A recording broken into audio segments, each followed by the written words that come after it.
I'm sure everybody's always wanted to know, what is that voice that always starts before the webinars? Because everybody has it.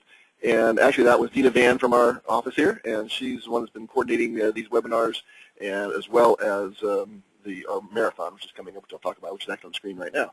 So let's get started. I think I pushed that, and nothing happened. Just a minute. Do it again. There we go. The title today is Permanent Life Insurance, Why Your Clients Like It. I know that's sort of an interesting subject for many of you, but hopefully by the end of the presentation I'll make my case as to why permanent insurance may become roaring back into the planning world for various reasons. So, okay, one more time this way. There we go. If we're talking about permanent life insurance, then I guess the question sort of begs itself is, what is permanent life insurance? Well, my first initial definition of permanent life insurance is actually it's enforced when you die. So, you know, that makes it pretty permanent. Death is a permanent act, and so if you have insurance in place when you die, I'm going to consider it permanent insurance for this presentation. But it does beg the question, so when are you going to die? Probably one of the most, in my opinion, one of the most misunderstood concepts is life expectancy. We hear, you know, what life expectancy is, you know, 86 and a half or whatever life expectancy extending. But technically, life expectancy is only when the majority of the people from a starting point in time actually die. Most of this presentation, I'm going to use a male age 55. So for life expectancy for a male age 55, which is going to be age 84 years, is age 84 and 8 months, that means that of all the people who are 55 years old today, that 50.0001 of them have died, and therefore 49.999 are still alive. So life expectancy is not when people are going to die. It's simply a mathematical part about where 50% are going to die. So I'm going to sort of make a chart here, and I'm going to use as my example a male age 55 preferred. This is the second best underwriting class, so he's not the superhuman, nor does he have much problems with health right now, so he's a male 55 preferred. And we're going to start here at age 55. And for sake of argument, we're going to say he buys a 20-year term. So in 20 years, when he is age 75, 17% of the people who started have died. So 17%, if they keep that policy in force for the full 20 years, 17% of the people would have had a claim. If we go to how long does it take to get another 20% of those people to have died, we need to go to age 81. At age 81, 37% of the people have died. If we want to go another 20%, we go to age 86, and then 57% of the people die. Now you notice that life expectancy is 84 and 8 months, so it's right in here. That's where it's 50%. But if we want to go to where do we do the 80% rule of all the 55-year-old males who are preferred, how do we get to age 55? We would have to go to age 91 in order to do that. So age 91 would be the, just a second here, I'm trying to do two things at once. There, and there we go. So right here is if you work with other things in your planning tools to say, well, let's do the 80% rule. Let's get 80% of the people to, or 80% of the time this is going to happen. If we're looking for permanent insurance to be enforced when they die, for a male age 55, he would have to buy insurance that lasts at least age 91 in order for at least 80% of the people to have died. Now, the bad news is, or the good news is, that 100% of the people will die.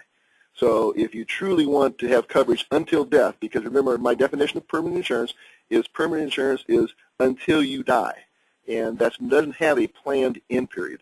It's not until my mortgage is paid off. It's not, we don't know when that's going to happen. So if we're doing it by statistics, then we need permanent insurance, or we need insurance that lasts at least age 91 just to get 80% of the people covered.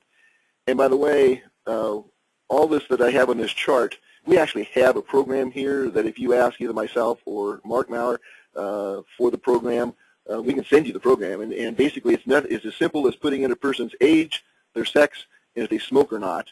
And then it'll automatically give you their life expectancy, just the 50% rule. But you can put in like 75%, you can put in 80%, and it will tell you how long or what age they'll be when 80% of that class of people die. So if you want that program, it's available to you. I developed it personally, so there's no copyright problem with it, and you can use it based on the 2001 CSO tables. But so, and oh, by the way, since we've been picking on a male age 55 up until now, what about a female age 55? Well, you have to go to age 93 in order to get the 80% of them to die. And the bad news is the gap is narrowing between males and females for life expectancy. Just sort of an interesting point in my opinion is that, and it's not because the males are living that much longer, actually the female life expectancy is creeping back a little bit, the last study that was done. So anyway, the point I'm trying to make is that if we want to buy life insurance to be enforced when we die, then to cover most of the people, you can't buy term insurance. Term insurance doesn't go that far, and so we need to look at some form of permanent insurance. So what are the permanent types of insurance? Now, this is not going to be a seminar on all the various ins and outs of what's the difference between whole life and universal life or whatever, but I do want to say what types of policies are we considering when I say we're talking about permanent life insurance. Obviously, whole life. For those of you who are not familiar specifically with the various types of life insurance, whole life is a fixed premium. It must endow, meaning that it will generate cash values. It has cash value equal to the death benefit, usually at age 100 or 110 or something like that. So fixed premium cash value contract that is that ends up to going usually to age, it does have an end age like 110 or something like that. Then there's universal life. Universal life has flexible premium, a little bit more flexible death benefit, but also generates cash values and does have cash throughout the life of the contract. One of the newer type of contracts, which in a lot of my examples when I'm using real numbers, which are very few in this presentation, it will be the guaranteed universal life, sometimes referred to as no lapse or term for life. These contracts have a lower premium than the previous two. However, it generates very little cash value, and it's based not on projections but based purely on guarantees. So if you pay the premium and you pay it on time, the death benefit is guaranteed.